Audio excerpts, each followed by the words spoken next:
네, 안녕하십니까. 오늘 상담에서는 광대 수술을 하셨는데 3개월 전에 하셨답니다. 그런데 얼굴에 붓기가 이렇게 안 빠지는데 이렇게 평생 살아야 되느냐 이런 얘기를 하시는데 어떻게 하면 얼굴에 붓기를 뺄 수 있느냐 이런 얘기를 하십니다. 그런데 이제 광대 수술한 이후에 붓기가 안 빠지면 여러분들이 되게 하시는 일들이 뭐 수술 후 붓기 관리라고 해서 그 피부 관리 또는 뭐 붓기 관리를 해주는 뭐 한약재 이런 얘기들을 하시는데요. 그거는 아무 효과 없는 겁니다. 광대 수술 후에 붓기 관리가 이분처럼 3개월이 됐는데도 얼굴에 볼살이 빵빵해서 정말 미치겠다 하는 그런 얘기들을 하실 때 먼저 생각하실 거는 이게 붓기일까 이런 의구심을 한번 가져보시기 바랍니다. 어떤 수술이든지 또는 상처든지 붓기가 3개월 이상 이렇게 지속되는 붓기라는 것은 없거든요. 대개 붓기는 보통 한 달 전후에서는 거의 다 싹 빠집니다. 따라서 광대 수술한 이후에도 붓기가 오래되면은 일단은 볼처짐을 의심하게 되는데 그 볼처짐이 생겼을 때 그 볼처짐 원인은 크게 두 가지를 말하는데 그거에 대해서 제가 이 화면을 보면서 설명을 드리도록 하겠습니다.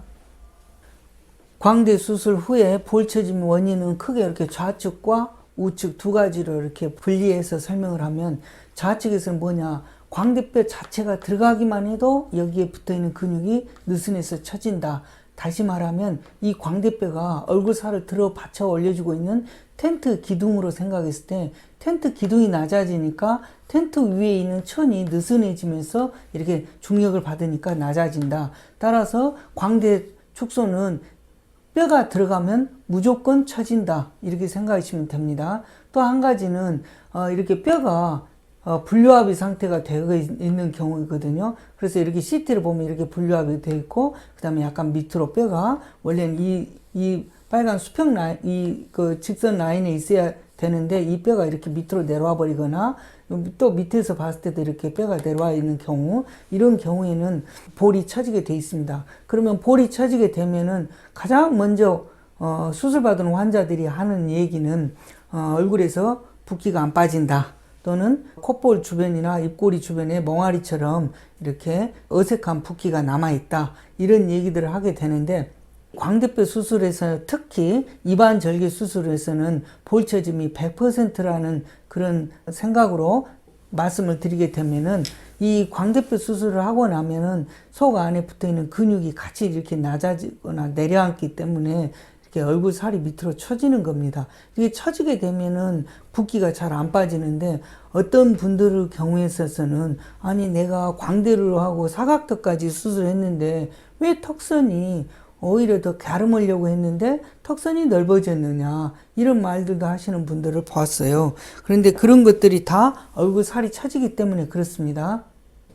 그러면 얼굴 살이 처지지 않게 하려면 어떻게 해야 되느냐? 일단은 이 광대뼈가 내려앉으면 여기가 아까 방금 전 비유에서 이 근육들이 내려앉는다고 했죠. 그래서 이 뼈가 들어가서 이게 느슨해진다 할지라도 이 뼈에 붙어있는 근육들을 당겨주면 이 위에 붙어있는 얼굴 피부는 간접적으로 위로 당겨 올라가게 되니까 얼굴 처지는 것이 미미하거나 오히려 더 근육에 탄력이 오기 때문에 실제 나이보다 더 어려 보이는 동안 효과를 가질 수 있습니다. 이러한 수술 과정에서 조치와 그 다음에 뼈에서도 이렇게 정확하니 잘 붙어 있고, 그 다음에 이 뼈 위치가 약간 상방으로 이렇게 전체적으로 올라가면 여 위에 쪽에를 보면 약간 꼭지처럼 이렇게 약간 위쪽으로 올라와 보이는 게 보일 겁니다. 왜냐하면 이 뼈가 약간 위로 올라가면 이 뼈에는 이렇게 씹는 근육들이 다 붙어 있는데 씹는 근육들도 위쪽으로 이렇게 당겨지기 때문에 그렇습니다. 그래서 수술하는 과정에서는 이러한 조치를 해줘야 되는데, 이러한 조치는 입안 절개로 하는 광대, 입안을 이쪽에 째가지고 여기를 잘라갖고 또 귀 앞으로 해서 여기를 자르고, 이런 수술로서는 이 근육을 올릴 수가 없습니다. 간혹 어떤 분들은 광대 수술한 이후에 볼처짐이 오면 거상을 얘기한다고 하지만, 거상이라는 것은 그분들이 얘기하는 거상이라는 건 대부분 피부와 스마스를 당기는 것이지 실질적으로 이 근육이 느슨해서 내려앉아버린 근육을 당긴다는 것은 아니기 때문에 그거는 올바른 거상의 효과가 아니라고 생각합니다. 따라서 이러한 거상 수술 과정 중에 이러한 거상을 반드시 해줘야 되겠고, 두 번째로 CT를 찍었을 때는 뼈의 상태가 올바른 수술 상태가 돼야 된다. 제가 하는 이 광대뼈 수술의 뼈의 상태는 뭐냐, 이쪽으로 안쪽으로 좀 넣은 다음에 여기 높았던 뼈는 여기를 잘랐으니까 약간 뒤로 밀면 이게 낮아집니다. 굳이 뼈를 잘라내지 않아도 이 뼈는 낮아지거든요. 세 번째는 이 뼈를 약간 위쪽으로 당깁니다. 결국은 세 방향으로 이 뼈를 움직여 줌으로써 안으로 넣고 약간 뒤로 밀고 약간 위로 당기고 이렇게 함으로써 볼처짐도 개선이 되고 예방이 되고 또 수술 상태도 이렇게 객관적인 CT 비유에서 굉장히 좋은 결과를 보여줄 수가 있죠. 그러면 광대 수술한 이후에 자연스러운 정도의 효과는 얼마나 빨리 나타날 것인가? 얼굴에 볼살이 처지면 외관상 보여지는 어색한 붓기가 오래가기 때문에 오히려 회복이 더 늦어 보이죠. 그렇지만 이분의 경우에는 수술한 이후 딱 한 달째 얼굴이거든요. 그런데 붓기라고 보기에는 너무 자연스러운 빠른 회복이라는 걸 여러분들이 알 수 있을 겁니다. 왜냐? 광대를 수술한 이후에 여기에 붙어 있는 근육, 속 안에 근육들이 같이 동반돼서 올려줬기 때문에 밑으로 몰리는 그러한 살이 없기 때문에 이쪽 부위에서 붓기가 오래 지속되지 않는 이유입니다. 얼굴이 처지면은 처진 부위에 가서 붓기가 오래 간다는 것을 예를 든다면, 만약에 이제 50대 아주머니들에서는 되게 이마에서 눈썹에서 전체가 처지니까 눈꺼풀이 두툼하거든요. 그런데 이렇게 눈꺼풀이 두툼해지니까 어떻게 되겠습니까? 쌍꺼풀을 했을 때 그 자연스럽게 되는 것이 굉장히 시간이 많이 걸립니다. 그러나 20대 같은 경우에는 이 살이 이마나 이렇게 눈꺼풀이나 살이 전부 처져서 눈꺼풀로 이렇게 몰려들지 않았기 때문에 여러분들이 이 눈썹을 잡고 이렇게 한번 올려보세요. 이렇게 올려보면은 아마 여기 두툼했던 50대 어머니들께서도 여기가 얇게 보일 겁니다. 이렇게 처졌을 때 두꺼운 눈꺼풀은 회복이 늦지만 이렇게 위로 탁 당겨 올리거나 또는 20대의 딸 같은 분들에서는 이렇게 처진 것이 없기 때문에 쌍꺼풀에도 회복이 굉장히 빠르지 않습니까? 마찬가지로 광대 수술한 이후에도 여기에 있는 살들이, 볼살들이 몰려서 이쪽으로 몰리면은 회복이 늦고, 이렇게 속 안에서 근육이 당겨져서 이 바깥의 피부가 전체적으로 당겨지면은 이쪽에 있는 피부도 굉장히 갸름해지기 때문에, 당겨지기 때문에 근육의 탄력이 나타나고 근육이 당겨지니까 피부도 간접적으로 당겨지면서 이쪽이 몰려 보이는 살이 없기 때문에 붓기가 굉장히 빨리 빠지게 된 것입니다. 따라서 여러분들이 이렇게 봤을 때 그러면은 어떤 수술이 더 회복이 빠르냐?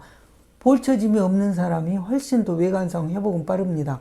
따라서 이런 볼처짐이 없게 하기 위해서는 수술 방법을 어떻게 해야 하느냐? 우리가 교과서적으로 인정하는 전문의 사이에 사회성 있게 통용되는 수술 용어는 광대에 대한 접근 방법으로 이반절개와 귀합회 절개와 두피 관상 절개가 있습니다. 그 이외의 수술 이름은 마치 특정 병원에서 특별한 수술을 한 것처럼 홍보를 하는 상업적인 수술 용어일 뿐이고, 오히려 그런 수술일수록 내부적으로 수술의 부작용은 훨씬 더 많을 수가 있기 때문에 꼭 객관적인 검증을 제가 강조하는 이유이기도 한데, 이 환자의 경우에는 두피 관상 절개를 했습니다. 두피 관상 절개라는 것은 이쪽과 이쪽을 이렇게 절개를 한 건데, 그거는 뭐냐? 결국은 수술 후의 모습도 자연스럽고 효과도 좋고 이렇게 부작용도 외관상 나타나는 회복도 빠르고, 그 다음에 뼈에서 부작용도 없게 그렇게 수술할 수 있는 장점이 있기 때문에 저희 병원에서는 두피 절개를 합니다. 그러면 제가 이제까지 설명했던 말과 그 다음에 수술 전후 사진, 물론 이런 건 포토샵은 하지 않았습니다. 그러면 이런 수술 전후 사진, 이런 변형에 대해서 제가 책임질 수 있는 그런 상담을 하기 위해서는 이렇게 차트에다가 그런 내용들을 전부 다 썼습니다. 여기서 광대 수술의 효과는 어떻게 해야 되느냐? 달걀형을 지향하는 그런 수술을 해야 된다. 그럼 달걀형이란 걸 어떻게 하냐? 귀 앞에서 얼굴 정면 중심으로 전체적으로 곡선형의 으로 모아져 보이는 그런 이미지를 갖는 그런 수술이다. 그래서 여러분들이 바로 느낄 수 있는 게 뭐냐. 수술하기 전에는 조금 얼굴에 불만이 많았는데 지금은 야구 모자, 선글라스는 쓰니까 잘 어울려 보인다. 뭐 이런 얘기가 가장 좋은 수술의 효과가 아니겠습니까? 이런 효과가 올 때 전체적인 얼굴의 느낌이 이제 좋아 보이는 거죠. 그래서 여러분들이 봤을 때도 야구 모자, 선글라스 쓰는 얼굴형이 멋있어 보이는 얼굴형도 예쁘지 않습니까? 그런 형을 위해서 광대 수술을 하는 겁니다. 또 한 가지, 여기 축소에 대한 부작용은 제가 방금 전에 설명했던 것처럼 뼈가 분류압이 되거나 뭐 일부가 됐든 전부가 됐든 뼈가 계단적으로 계단 모습을 형성하는 상태에서 이렇게 고정을 했거나 아니면 광대뼈가 옆에가 너무 납작해서 말상처럼 길어졌거나 뭐 이런 것들이 전부 다 부작용이 되는데, 이렇게 부작용의 원인에 대해서는 제가 6가지를 기록을 했습니다. 그래서 이러한 효과와 부작용에 대해서 여러분들하고 약속할 수 있는 그런 상담이 돼야 되지 않겠어요? 왜냐하면 그런 얘기와 또는 상담 내용에서 확신을 얻었기 때문에 여러분들이 수술을 결정했을 거라고 생각합니다. 그러면 그런 수술의 상담에 대해서 상담 내용을 완성도를 봐야 되지 않겠습니까? 또 CT로 점검했을 때 그 수술 상태가 제대로 되어 있는 것을 평가해야 되지 않겠습니까? 이런 것들을 종합적으로 해서 부작용도 보이면 의사로서는 저희 병원의 입장에서는 그렇습니다. 환불도 당연히 해줘야 되고 객관적으로 눈높이를 완전하게 재수술도 해줘야 되고, 불필요한 재수술을 받게 되었으니 내가 뭐 일상생활에서 뭐 학교를 보름을 못 갔다든가 직장 생활을 하는데 일주일을 손해봤다든가 그런 것에 대해서 서로 간에 이렇게 보상도 논의해야 된다. 뭐 이런 측면에서 제가 이렇게 좀 더 엄격한 그런 상담의 규칙을 저희는 정해서 상담을 하고, 또 이후에 환자들한테 이런 자료를 핸드폰에 이렇게 메시지로 넣어드리는데, 그렇게까지 하는 이유는 왜 그러냐. 광대뼈가 갖는 얼굴의 사회적인 일상생활의 활동에서 엄청나게 중요하기 때문에 그렇습니다. 여러분이 현재 얼굴 또는 수술한 이후의 얼굴 다 광대뼈 변화 또는 광대뼈 상태 때문에 현재 얼굴의 불만이고, 수술한 이후의 만족은 광대뼈 수술 이후에 변화 때문에 만족한 것입니다. 그런데 만약에 아까 말씀드린 대로 이런 부작용 와버리면 얼굴 형태가 안 좋아지는데, 내가 사회생활을 하는데 또는 내가 일상생활을 하는데 얼마나 큰 불이익을 당하겠습니까? 그런 중요성 때문에 저희는 이렇게 조금 더 엄격하게 상담 규칙을 정해서 환자 여러분들한테 꼭 이렇게 약속을 지키려고 노력을 하고 있습니다. 오늘 상담이 여러분들께 도움이 되셨다면 구독을 눌러주시면 감사하겠습니다.